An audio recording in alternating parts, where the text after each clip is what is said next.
शिवरायांचे प्रीतिपात्र घराणे नांदोशीकर देशपांडे. पुनवडी अर्थात पुणे हे एक ऐतिहासिक शहर.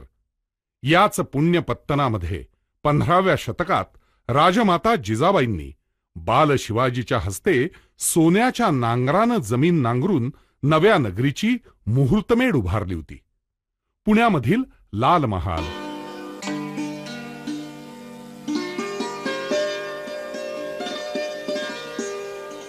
शिंद्यांची छत्री,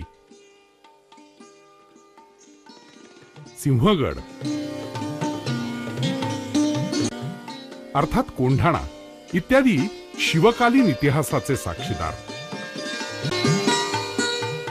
तर शनिवारवाडा, विश्रामबागवाडा, पर्वतीवरील मंदिरं इत्यादी पेशवेकालीन वैभवाची वारसास्थानं दिमाखानं आजही पुण्यात उभी आहेत. राजा महाराजांच्या इतिहासात अंतर्भूत असतात अनेक मुत्सद्दी सेनापती, निष्णात सरदार, लढवय्ये सैनिक आणि 12 बलुतेदारांसह कर्मयोग साधणारी सर्व जाती धर्मातील सामान्य जनता आणि आबाल वृद्धांसह स्त्रिया सुद्धा. या साऱ्यांचा मिळून घडत असतो इतिहास. इतिहासातील भव्य दिव्य लक्षवेधी घटनांच्या नोंदी काळाच्या पटावर होतच असतात. त्या मोठ्या घडामोडींच्या प्रभावळीमध्ये बऱ्याचदा अन्य अनेक घटना, त्यातली माणसं, त्यांचं कर्तृत्व, त्यांचं समाजासाठीचं योगदान, त्यांचे विचार, समाजाच्या एकूणच जडणघडणीतील त्यांचा हातभार अशा पैलूंकडे कळत नकळत दुर्लक्ष होतं. इतिहासाच्या गंगोत्रीतील काही प्रवाहांकडे समाजाचं लक्षच जात नाही. असंच एक शिवकालीन लढाऊ घराणं म्हणजे मुदगल नरेकर नांदोशीकर देशपांडे घराणं होय. सिंहगड किल्ल्याच्या आसपासच्या 36 खेड्यांच्या परिसराला शिवकालात खेडेबारे असं म्हणत. त्या खेडेबारेतील नांदोशी हे गाव पुण्यापासून पश्चिमेला अवघ्या 12 किलोमीटर अंतरावर आहे.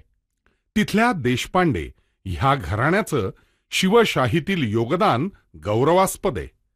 शिवकालीन मोडी लिपीतील पत्र आणि अस्सल कागदपत्र, सनदापत्र, पेशवे दप्तरातील नामोल्लेख, बखर वाङ्मय, भारत इतिहास संशोधक मंडळाच्या पुणे, धुळे आणि कोल्हापूर शाखा, तसंच पुणे, मुंबई, कलकत्ता, चेन्नई इथली शासकीय ग्रंथालय आणि संशोधकांनी सादर केलेली अन्य प्रकाशित साधनं इत्यादी उपलब्ध ऐतिहासिक दस्तऐवजांमधील नोंदींनुसार ह्या लढवय्या घराण्याचं कार्य जाणून घेणं अतिशय कुतूहलजनक आणि रंजकही आहे. या घराण्यासंबंधीचे संदर्भ संस्कृत, मराठी, मोडी, फारसी आणि इंग्रजी भाषेतील विविध कागदपत्रांमध्ये आढळतात. या घराण्याचा इतिहास तसंच देशपांडे कुळातील व्यक्तींचे, आप्तस्वकीय सोयऱ्यांचे हिंदवी स्वराज्य स्थापन करण्याच्या महत् कार्यातील योगदान यासंबंधीची विश्वासार्ह साध्यंत माहिती श्रीयुत राजाराम देशपांडे यांनी अथक प्रयत्न करून ग्रंथित केली आहे. त्यामुळे विजय देशमुख म्हणून एक इतिहासकार होते. ते मराठवाड्यात असताना त्या विजय देशमुखाचं एक पुस्तक माझ्या वाचनात आलं. मी नोकरी असताना साधारणतः 1990 सालची गोष्ट आहे. त्या सुमारास ते आमच्या घराण्याच्या विषयी अनेक 10-5 उल्लेख मी संबंध पुस्तक वाचल्यानंतर लक्षात आलं की भाग 1 आणि 2 असे त्याच्यावर 2 भाग आहेत. तर भाग 1 आणि 2 मध्ये आमच्या नावाचा उल्लेख आला आणि नांदोशी गाव आणि त्याच्यामध्ये अमुक अमुक हे सरदार होते. नंतर त्यांनी बापूजी मुदगलांनी ते सिंहगड किल्ला काबीज केला. असे प्रकार पाहिल्यानंतर मला माझं कुतूहल आणखीन जास्त जागृत झालं. इतिहासाचं सिंहावलोकन करताना बखर वाङ्मयाचा अभ्यास रंजक आणि उद्बोधकही असतो. बखर म्हणजे खरं तर खबर.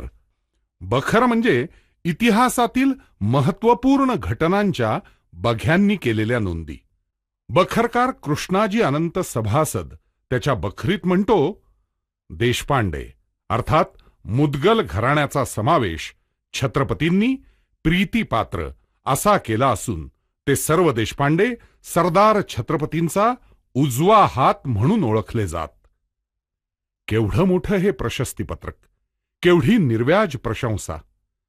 छत्रपतींच्या राज्याभिषेक प्रसंगी त्यांनी मुदगल वंशातील काव्यशास्त्र पारंगत विद्वान रघुनाथ पंडितांना राजव्यवहार कोश लिहायला सांगितला. मुदगल मंडळी ही नांदोशीकर देशपांडे घराण्याचे निकटचे नातलग वा संबंधित आप्त हे वेगळं सांगायला नको.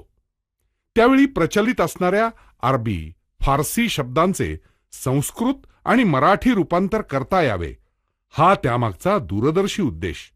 त्यातील संस्कृत काव्यात श्लोक क्रमांक 67चा सारांश असा आहे: सागरापासून जन्म झालेल्या चंद्राप्रमाणे मुदगल देशपांडे वंश तेजोमान आहे. हे ब्राह्मण कुलपरंपरेनं शिवरायांचे अमात्य होय. अशा प्रकारे देशपांडे घराण्याच्या संदर्भातले अनेक पुरावे इतिहासातील पानोपानी आढळतात. शिवकाळात म्हणजे 1630 ते 1680 ह्या कालखंडात देशपांडे घराण्याच्या अनेक पिढ्यांनी शेती, शास्त्र आणि शस्त्र या तीनही क्षेत्रात अतुलनीय कार्य केलं. आजही पुण्याजवळील नांदोशी या गावी देशपांडेवाडा इतिहासाच्या खाणाखुणा अंगावर मिरवत दिमाखानं उभा आहे. पुणे सिंहगड रस्त्यावरील मौजे धायरीला लागूनच नांदोशी गावाची शीव आहे. छोटे खानी निसर्गरम्य असं हे गाव, 3 बाजूंनी डोंगरांनी वेढलेलं असं टुमदार गाव. आजही दाट झाडाझुडपांनी नटलेल्या हिरव्यागार प्रदेशामध्ये ते दिमाखानं उभं आहे. राजमाता जिजाबाई बाल शिवाजीसह मुदगल नरेकर नांदोशीकर देशपांडे यांच्या घरात 1 फेब्रुवारी 1637 ते 1649 या कालखंडात सुमारे 4169 दिवस मुक्कामाला होत्या. या संदर्भातला ऐतिहासिक विश्वासार्ह दाखला इतिहास संशोधक श्रीयुत त्र्यंबक शंकर शेजवलकर यांच्या श्री शिवछत्रपती या पुस्तकात पाहायला मिळतो. त्यांनी शिवाजी महाराजांचा अथपासून इतिपर्यंतचा सप्रमाण स्थलकालपट सनावळींसह सविस्तर मांडलाय. पृष्ठ क्रमांक 248 वर 1 जानेवारी 1637 ते 28 फेब्रुवारी 1641 या काळात कसबे खेड बापूजी मुदगल नरेकर यांच्या वाड्यात असल्याचे स्पष्ट नमूद केलेले आहे. मूळ संदर्भ पुरंदरे दप्तर भाग 3 वरील पृष्ठ 130 वर आहेच. अशा प्रकारे राजमातेच्या नि बाल शिवाजीच्या पदस्पर्शानं पावन झालेली ही महान वास्तू आहे. घडीव काळ्या पाषाणात बांधलेली ही भक्कम शिवकालीन वास्तू गेली सुमारे 350 वर्ष इतिहासाचे भलेबुरे आघात अंगावर वागवत डौलानं उभी आहे. काळाच्या तडाख्यांनी जरी या वाड्याची पडझड झाली असली तरी गतवैभवाचे लक्षवेधी ठसे सर्वत्र उमटल्याचं चित्र इथं दिसतंय. या बुलंद चौसोपी वाड्याच्या महाद्वारातून आत प्रवेश करता क्षणी ताशी व दगडांचं भव्य जोत नजरेस भरतं. समोरच दगडी बांधकाम केलेला पक्का जीवनदायी आड आहे. वाड्याच्या आतून आडाच्या खालच्या भागापर्यंत जाता येईल असा भुयारी मार्गही इथे आहे. पूर्वी या भुयाराचा उपयोग आडात उतरण्यासाठी होई, पण कालांतरानं त्या भूमिगत जागेत धान्य आणि शस्त्र ठेवली जाऊ लागली. दगडी बांधकामाबरोबरच वीटकाम केलेल्या 3 मजली इमारतीचा पडझड झालेला काही भाग आजही उन्हा पावसात उभा आहे. बैठकीचं दालन, 4 कवाडं असलेलं तळघर, ऐसपैस मुदपाकखाना, सुसज्ज न्हाणीघर, वायुविजनासाठी असणारे मोठे झरोके, गवाक्षणी खिडक्या, दूरवरचे पाहण्यासाठी सौंध, विस्तीर्ण ओसरी आणि अंगण, भोवताली सदा हरित पुष्करणी नि परंपरागत आमराई असं सर्व ज्यात होतं असा हा नांदोशीकर देशपांडे वाडा. दुर्दैवानं 4 वेळा हा वाडा आगीच्या भक्षस्थानी पडला. पण त्या दुर्दैवाशी 2 हात करत जगली वाचलेली ही वास्तू आज इतिहास प्रेमींना आपल्या अस्तित्वाचे बाहू पसरून हाक मारतीये, असा हा इतिहासाचा मूक साक्षीदार. पण ह्या मूक साक्षीदाराला बोलकं केलं नांदोशीकर देशपांडे घराण्याचे वारस श्रीयुत राजाराम देशपांडे यांनी. आमच्या शेजारी जे बखळ आहे त्या ठिकाणी धान्य दोन साठवायची जागा होती. हाताला मोठ्या प्रमाणात तिथं साठवलेली होती. नंतर मोठ्या मोठ्या लाकडी पेट्या होत्या. त्या लाकडी पेट्यामध्ये भंडोळी अशी पडलेली होती. आणि त्याचे कुल सुद्धा प्रचंड 10-12 इंच कुलूप सुद्धा त्याला एवढं मोठं होतं. आणि त्या ठिकाणी 4 दरवाजे होते त्याला. आम्ही त्याला त्या दरवाज्यावरून आत शिरताना लोखंडी शिडी तिथं असायची. लोखंडी शिडीवर आम्ही खाली उतरायचो. आणि हे प्रचंड भांडार पाहिल्यानंतर मला असं हे हा प्रकार मराठीमध्ये पाहिला नाही, नाही नाही कुठली भाषा आहे, पण हे काय भानगड आहे. तर वडिलांना काही आणि चुलत्यानं सुद्धा काही सांगता आलं नाही. ते म्हणले मोडी आम्हाला येतं एवढंच मला माहिती आहे. असं एक आपलं एवढं हे जे इतिहास आहे हे मला आमच्या बरोबरच्या मित्राच्या नात्यामध्ये जे इतिहास आले की आले त्यांनी आम्हाला सांगितलं तुमचा असा इतिहास आहे आणि तुमचं फार मोठं हे आहे कार्यभाग आहे या स्वराज्य कामामध्ये. नांदोशीकर देशपांडे घराण्याच्या सर्व पिढ्यांनी शिवकालात विशेष योगदान दिल्याचे दाखले इतिहासात सापडतात. नरेकर म्हणजेच नांदोशीकर देशपांडे छत्रपतींच्या प्रभावळीतले जे अनेक लोक गाजले, जी घराणी गाजली त्यातले अतिशय महत्त्वाचं घराणं आहे. इसवी सनाप्रमाणे इसवी सन 1644 पासून किंवा त्याच्याही आधीपासून छत्रपती घराण्याचा म्हणजे भोसले घराण्याचा म्हणजे जिजाऊसाहेब, शहाजीराजे, शिवाजी महाराज या घराण्याचा या देशपांडे घराण्याशी संबंध आलेला आहे. पहिल्यांदा तर जे नरेकर घराणं आहे जे खेड शिवापूरच्या जवळ आहे त्या नरेकर देशपांड्यांच्या घरातच मुळी शिवाजी महाराजांचा आणि जिजाऊसाहेबांचा मुक्काम होता. नंतर मग शिवाजी महाराजांच्या करता एक वेगळं घर तिथं बांधण्यात आलं आणि त्यामुळे तर हा संबंध आणखीच वाढला. अनेक लढाया अशा आहेत की ज्या लढाईमध्ये प्रत्यक्ष ही देशपांडे मंडळी आहेत. देशपांडेने आपल्या घरातले अनेक बळी या सिंहासनाकरता या राज्याकरता स्वराज्याकरता गेलेले आहेत. पुरंदर किल्ला काबीज केला त्यावेळेला तारीख 8 मार्च 1670 या दिवशी केशवनारायण देशपांडे हे लढता लढता मरण पावले आणि शेख रझीउद्दीन या नावाचा किल्लेदार पुरंदर किल्ल्यावरती होता तो कैद केला गेला. पुरंदरचा किल्ला स्वराज्यात आला. हे श्रेय कोणाला आहे? शिवगडचा किल्ला प्रथम शिवाजी महाराजांना जो मिळाला ताब्यात आला तो नारो बापूजी देशपांडे नरेकर यांच्या कर्तृत्वामुळे त्याच्या कामगिरीमुळे. एवढं कर्तृत्व या घराण्याचं आहे.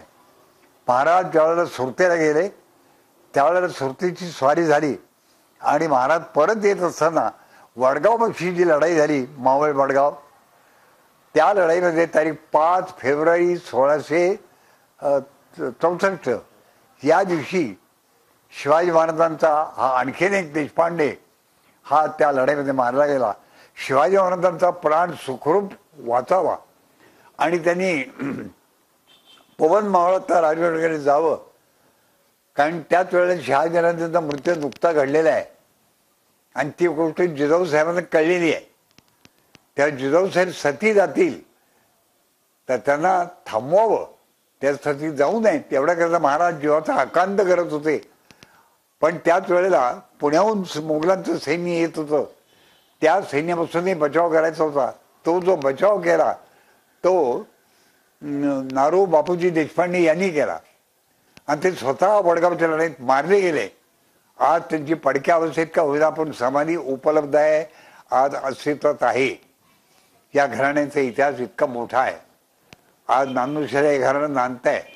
या घराण्याच्या आणखीन काही शाखा इतरत्रही आहेत पण इतिहासाच्या विद्यार्थ्यांच्या शिवाय म्हणजे खास इतिहासाचाच अभ्यास करणाऱ्या विद्यार्थ्यांच्या शिवाय हे घराणं लोकांना फारसं माहीत नाही. माहिती पाहिजे, हे कळलं पाहिजे लोकांना की आम्ही कोणत्या घराण्यातनं पुढे आलो, आमचा उत्कर्ष झालेला आहे हे कळलं पाहिजे. आणि म्हणून नांदुरशीचं जे आजचं घराणं आहे ते घराणं खरोखर चिरंजीव आहेच, अधिक व्हावं. या घराण्याची नाती भोवती फार मोठ्या लोकांशी आहेत.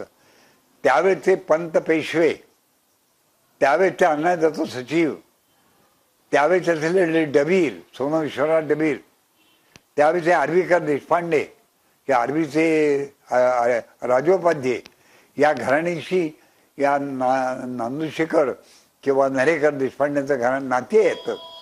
आणि फार मोठी कामगिरी या घराण्यानं केलेली आहे. हे इतिहास कधी विसरू शकणार नाही. सुसंगतरित्या या घराण्याचा इतिहास एकत्र एका छोट्या त्या पुस्तकात यावा आणि हे घराणं लोकांना अधिक चांगल्या रीतीने माहिती व्हावं. प्राध्यापक शेजोलकरांनी यांच्याबद्दल लिहिलेलं आहे. त्याचप्रमाणे गजाननराव महेंद्रे यांनी पण लिहिलेलं आहे. परंतु ते त्यातला एक पुस्तकाचा एक भाग झालाय. स्वतंत्ररित्या पुस्तक असावं. मग जी स्थळं आज उपलब्ध आहेत, वडजाई यांची कुलदेवता आहे, हे किती लोकांना त्यांच्याशिवाय माहिती आहे हे लोकांना कळलं पाहिजे, म्हणजे या परंपरा टिकतील. नांदुरशीला मी गेलेलो आहे की मला शिवगडला जाता येताना या नांदुरशीची मला हटकून आठवण होतेच. आणि नकळत माझी नजर जाता येताना नांदुरशीकडे वळते आणि नकळत माझी मान आदराने झुकते, लवते. कारण इतिहासच तसा पराक्रमाचा आहे. तानाजीने शिवगड येण्याच्या आधी स्वराज्यामध्ये शिवगड यावा हा मान आणि हा त्यागही पण केवळ बुद्धीच्या जोरावर, कर्तृत्वाच्या जोरावरती नारोबापूजी नरेकरांनी मिळवला. हे काय सामान्य गोष्ट आहे? या गोष्टी लोकांना माहिती पाहिजे. या घराण्यातली 3 माणसं स्वराज्याची सेवा करता करता त्यांनी आपलं आयुष्य व्यतीत केलंय. नारोबापूजी देशपांडे रणांगणावर मरण पावलेले नाहीत, पण मरेपर्यंत स्वराज्याची सेवा केली. पण केशवनारायण देशपांडे आणि नारोबापूजी देशपांडे हे वडगावच्या लढाईत हे मरण पावले. हे केवढा मोठा त्याग आहे या घराण्याचा. शाहिस्ते खानावर छापा घातला त्यावेळेला शिवाजी महाराजांच्या बरोबर दोघंही भाऊ होते. बाबाजी उर्फ बाळाजी देशपांडे हे सखे भाऊ आणि दुसरे चिमणाजी बापूजी हे पण हे बरोबर महाराजांच्या बरोबर वागतायत. अनेक लढायामध्ये मी तर म्हणेन की बहुतेक ते जिवंत असेपर्यंत प्रत्येक लढायामध्ये या घराण्याने भाग घेतलेला आहे. कोणी आपला प्राण अर्पण केलाय, रक्त तर प्रत्येकाने अर्पण केलेलं आहे. असा तेजस्वी इतिहास आहे. हा समजला पाहिजे, हा कळला पाहिजे, हा जिवंत राहायला पाहिजे. याचाच अंश पुढच्या रक्तामध्ये उतरणार आहे. ते सारे स्वामिनिष्ठ तर होतेच, पण धैर्यशील योद्धेही होते. 5,000 घोडदळ असूनही सरदार बापूजी मुदगल नांदोशीकर देशपांडे यांनी पहिल्यांदा मुत्सद्देगिरीनं कोंढाणा किल्ला कब्जात करून घेतला. दिनांक 14 मार्च 1648 ह्या दिवशी. त्यानंतर 22 वर्षांनी महान योद्धा तानाजी मालुसरेनं 4 फेब्रुवारी 1670 रोजी सिंहगड किल्ला काबीज केला. त्यात तानाजी कामास आला. तोच सिंहगड. पुण्याच्या इतिहासाचा वारसा असणारा हा किल्ला जिंकून देण्यासाठी तानाजीच्या बरोबरीनं पराक्रम गाजवला बापूजी देशपांडेनं. ते सुद्धा तलवार बाहेर न काढता आणि स्वतःचं घोडदळ किल्ल्याच्या बाहेर थोपून. शिवाजी महाराजांच्या बरोबर अनेक लढायांमध्ये आणि विविध छापे आणि हल्ल्यांमध्ये नांदोशीकर देशपांडे हिरिरीनं सहभागी झाले होते. पुण्यातील लाल महालावर घातलेला छापा नि शाहिस्तेखानाची फजिती म्हणजे इतिहासातलं जिवंत नाट्यच. 6 एप्रिल 1663 पुण्यातील लाल महालाचा ताबा शाहिस्तेखानानं घेतला होता. बेमुरवत शाहिस्तेखान आपल्या लवाजम्यासह महालामध्ये लपून बसला होता. ग्रीष्म ऋतूच्या काहिलीनं अवघी पुनवडी हैराण झाली होती. काही दिवस काहीच घडलं नाही म्हणून खान गाफील झाला होता. आपल्या सहकाऱ्यांना खान गुरमीत म्हणाला, इथं राहत होता काय शिवाजी? चोर, जसवंतसिंगजी, तुमचा गोट कोंढाण्याच्या बाजूस आहे. तो सैतान तिकडून यायची छाती नाही. पुण्यापर्यंत आलो. 2-4 दिवसात मोर्चे लावू. तो सैतान कोंढाण्यासकट आसमानात उडून देऊ. खान मौज मस्तीत मशगूल होता. त्यावेळी लाल महालावर छापा घालण्याची योजना महाराजांनी आखली. सरनोबत नेताजी पालकर, सर्जेराव जेधे, बापूजी आणि चिमणाजी देशपांडे, येसाजी कंक, तानाजी मालुसरे अशी सारी मंडळी महाराजांनी सोबत घेतली. देशपांडे बंधू पुणेकर, त्यांना पुण्याची खडानखडा माहिती होती. लाल महाल छापा प्रकरणी बापूजी आणि चिमणाजी देशपांडे यांच्या कामगिरीचं वर्णन करताना कृष्णाजी अनंत सभासद आपल्या बखरीत लिहितो, बाबाजी बापूजी व चिमणाजी बापूजी देश कुलकर्णी तर्फ खेड हे बहुत शहाणे व शूर, राजियांचे प्रीतिपात्र, दोघे बंधू बरोबरी घेतले. बाबाजी बापूजी व चिमणाजी बापूजी पुढे चालिले. त्यांचे पाठीवर कुललोक व राजे चालिले. राजे आपल्या या सोबत्यांसह लाल महालावर पोचले आणि आक्रमक पवित्राच घेतला.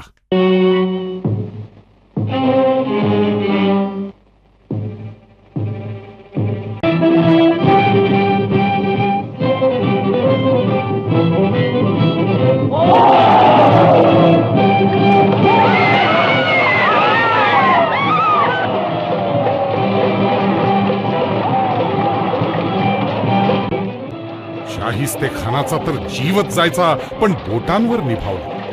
आपली बोटं कापणाऱ्या शिवाजीची आणि त्याच्या सहकाऱ्यांची दहशतच बसली. ज्याला तो पहाड का चूहा म्हणत होता त्यानंच खानाची बोलतीच बंद केली. या देशपांडे घराण्यातील व्यक्तींच्या पराक्रमाच्या गाथा किती वर्णाव्यात. प्रतापगडावरल्या घनघोर युद्धातही सरदार नारायण केशव मुदगल देशपांडे यांनी अफजल खानाच्या सैन्यास पारखिंडीजवळ रोखून धरलं. 5000 घोडदळाचे प्रमुख सरदार नारायण केशव देशपांडे यांनीही अतुलनीय शौर्य दाखवलं आणि खानाच्या सैन्याला जशास तसं उत्तर दिलं. पुरंदर किल्ल्यावरल्या घनघोर युद्धात सरदार केसो नारायण नांदोशीकर नरेकर यानं किल्ला जिंकून देण्यासाठी प्रयत्नांची पराकाष्ठा केली. पुरंदर स्वराज्यात आला, पण केसो नारायण मात्र त्या धुमश्चक्रीत ठार झाला. तो दिवस होता 8 मार्च 1660. गडावरचा मोगली किल्लेदार शेख रजीउद्दीन पंतांना जिवंत सापडला. आग्र्याहून सुटकेच्या त्या नाट्यमय प्रसंगी शिवाजीराजे आणि शंभूराजांच्या सुटकेसाठी रघुनाथ कोरडे, त्र्यंबकपंत डबीर यांनी महत्वपूर्ण जबाबदारी पेलली. कोरडे, डबीर, मुदगल, भट, पिंगळे आणि त्यांचे मथुरेतले मेहुणे हे सारेच देशपांडे यांचे आप्त. शिवाजी आणि संभाजीच्या सुटकेची व्यवस्था केली म्हणून कोरडे आणि डबीर यांच्यावर फौलाद खानानं 8.5 महिने कैदेत ठेवून अनन्वित अत्याचार केले. पण राजनिष्ठेपायी त्यांनी ते सारं सहन केलं. सुरतेची लूट करण्याच्या योजनेत शिवाजीराजांनी मोरोपंत पिंगळे, सरदार नारो बापूजी, बाळाजी बापूजी, चिमणाजी बापूजी देशपांडे नांदोशीकर, परसोजी महाडिक, संताजी बोबडे, निळोपंत, अण्णाजी पंत, नेताजी पालकर इत्यादी सोबती नेले होते. 6 जानेवारी 1664 ते 10 जानेवारी 1664 ह्या काळातील ही घटना होय. सुरतेला वेढा घालून लूट घेऊन मंडळी लोहगडापर्यंत पोहोचली. त्यावेळी मुघल सरदार मुकुंदसिंग राजपूत मोठ्या सैन्यानिशी वडगाव नजीक चाल करून आला. अन्य मंडळींमार्फत ती लूट व्यवस्थित रायगडावर पोचवली गेली. पण मुकुंदसिंग राजपुताशी झुंज देताना बाण जिव्हारी लागून नारो बापूजी देशपांडे घोड्यावरून कोसळला. त्या जागी वडगाव मावळ इथं महाराजांनी वडाखाली घुमटेश्वराच्या जागी नारो बापूजीची पक्की समाधी बांधली. आजही ती पुणे मुंबई महामार्गावर आहे. नाशिक जवळच्या वणी दिंडोरी इथल्या घनघोर युद्धातही 10 ऑक्टोबर 1670 रोजी सरदार नारायण घायाळ झाला आणि त्यातच त्याचा अंत झाला. राजांनी सोबत्यांसह 30,000हून अधिक मोगलांना कापलं आणि त्यांचा पराभव केला. पण नारायण पंतांसारखा निष्ठावान सैनिक मात्र गमावला. देशपांडे घराण्यातील आणखीही अनेक जण स्वराज्य कार्यात सक्रिय होते. त्यांची इत्यंभूत माहिती ऐतिहासिक कागदपत्रे ह्या पुस्तकात सप्रमाण पाहायला मिळते. छत्रपती शिवाजी महाराजांचं हिंदवी स्वराज्याचं स्वप्न साकार करण्यासाठी तळपत्या तलवारी घेऊन लढणाऱ्या, शस्त्रास्त्र चालवणाऱ्या मुदगल नरेकर नांदोशीकर देशपांडे आप्त परिवारातील शेकडो व्यक्तींचा अज्ञात इतिहास श्रीयुत राजाराम देशपांडेंनी पुस्तकात सप्रमाण समोर मांडलाय. त्यात वारंवार उल्लेख आहे शेती, शस्त्र, शास्त्र या 3 शब्दांचा. देशपांडे घराण्यातील व्यक्तींनी काळ्या आईची सेवा केली, शिवकालीन युद्धात प्रत्यक्ष सहभाग घेतला, त्यात काहींनी प्राणही गमावले. तसंच शास्त्र या संदर्भातही महनीय कार्य केलं. शास्त्र म्हणजे बौद्धिक काम, सल्लामसलत, लेखन, संशोधन वगैरे. शिवाजी महाराजांच्या अष्टप्रधान मंडळातील 3 पदं देशपांडे यांच्या आप्तांकडे होती. मोरोपंत पेशवे, रामचंद्रपंत अमात्य आणि त्र्यंबकपंत डबीर. राजपदरी असलेल्या सर कारकुनांपैकी मोठा वर्ग सुद्धा देशपांडे यांच्या नातलगांपैकी होता. रघुनाथ पंडित यांनी महाराजांच्या सूचनेनुसार संस्कृतमध्ये राजव्यवहार कोश लिहिला. आजही तो कोश जिज्ञासूंना मार्गदर्शक ठरतो. इतिहास, वर्तमान काळ, भविष्यकाळ ही काळाची माणसानं सोयीसाठी केलेली परिमाण आहेत. काळ अनादि अनंत असतो. तो कापरासारखा उडून जात असतो. त्याला पकडून ठेवता येत नाही. पण इतिहासातल्या लक्षवेधी घटनांपाशी काळ थोडा रेंगाळल्यासारखा भासतो. शिवाय ऐतिहासिक वास्तूंमधून काळपटावर इतिहासातील घटनांच्या खाणाखुणा कोरलेल्या असतात. अशीच वास्तू म्हणजे 350 वर्षांपेक्षा अधिक काळ उभा असलेला नांदोशीकर देशपांडेवाडा. या वास्तूला दुर्दैवानं 4 वेळा आग लागली. 1637 साली, 1663 साली, 1665 साली आणि भारतीय स्वातंत्र्यानंतर 1948 साली महात्मा गांधींची हत्या झाली तेव्हा या वाड्याला आग लावण्यात आली. वाड्यातील लाकडी काम जमीनदोस्त झालंच, पण त्याचबरोबर महत्वाच्या असंख्य कागदपत्रांची राख रांगोळी झाली. गाव वस्तीवर दंगेधोपे, लुटालूट झाली. ब्रिटिशांच्या काळात देशपांडे वाड्यातील काही कागदपत्र पुण्याच्या पेशवे दप्तरात जमा झाली होती. त्यामुळे काळाच्या खाईत लुप्त होता होता बराचसा अंधुक इतिहास पुन्हा सतेज झालेला दिसतो. वाडा जळाल्याचा उल्लेख असलेल्या एका पत्रात असं म्हटलंय, देशपांडे पाटील यांची घरे जळाली, गावही दरोबस्त जळून दंगेधोपे झाले.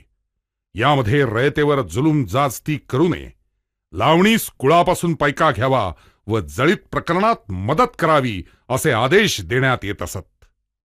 आजही हे घराणं नांदोशी इथं वास्तव्यास आहे. त्यांचे वारस त्या शिवकालीन वास्तूचं जतन निष्ठेनं आणि आस्थेनं करतायत. वंश परंपरागत आलेलं कुलकर्णी देशपांडेपण आणि पाटीलकी ही अलीकडील काळापर्यंत त्यांच्याकडे होती. राजे रजवाड्यांचा इतिहास इतिहासात जमा झाला, पण आजही गावातल्या सण उत्सवात या घराण्याला गावकरी अग्रमान देतात. नांदोशी गावात देशपांड्यांच्या मालकीचं वडजाई देवीचं मंदिर आहे. त्याच्या मिरवणुकीतही देशपांड्यांना अग्रमान असतो.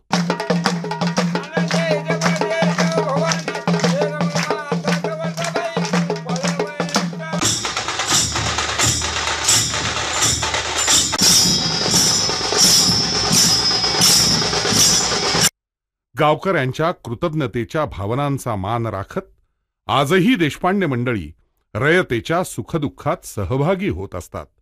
नांदोशीमध्ये रस्ते, शिक्षण, शेती, पाणी इत्यादी बाबतीत सुधारणा करण्यासाठी देशपांडे मंडळी जातीनं लक्ष घालत असतात. वर्तमान स्थितीत शेती, शस्त्र, शास्त्र या त्रिसूत्रीतील शेती आणि शास्त्र या 2 गोष्टी आजही हे घराणं करत आहे. कर्मयोग म्हणतात तो हाच.